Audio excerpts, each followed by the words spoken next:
We've all heard the saying, failing to plan is planning to fail. Well, growth starts with a growth plan.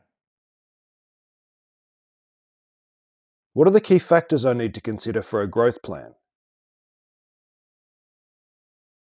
So yes, Chris, putting together a growth plan can be quite challenging, can be quite daunting, but a good place to start is at the top, looking at your sales, looking at what are you actually selling. Do you need to introduce new products or service lines, or is it just a case of doing more at what you're good at? And really drilling down to understand, well, why are you selling what you sell? Does it return a good profit? Are the products or service lines actually sustainable, bearing in mind what the future market might look like for you? And then who are you selling to, and where are those customers located? And by what means are you selling? So do you need a dedicated sales team to get that into that new growth era? Or maybe your website needs a bit of a revamp.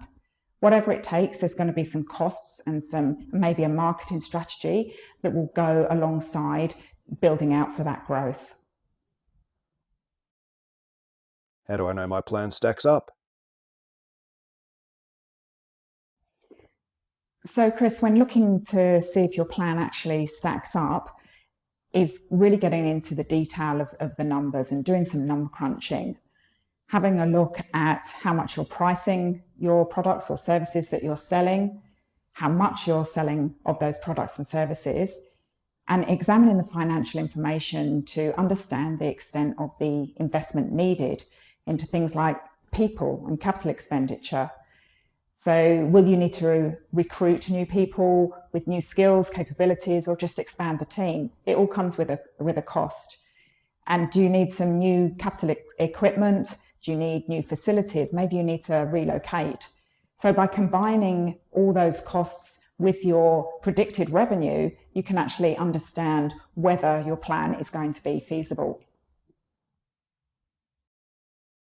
How will I evaluate whether my cash reserves are enough? So Chris, yes, it's really important to evaluate whether your current cash reserves are actually sufficient to take you through and fulfill your growth plan. So putting together a financial forecast profit and loss, a balance sheet, and also a cash flow will help you to identify what the peaks and troughs are of your forecast bank balance. Now, you might find that you are going to have a bit of a shortfall and will need to go out and seek some extra funding.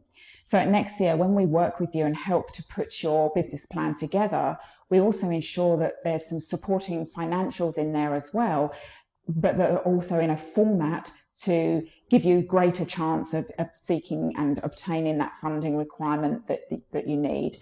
That could be presenting it to a bank or maybe some equity investment. Preparing a growth plan is an important step on your way to growth, but sense checking your plan and evaluating your working capital requirements are just as important.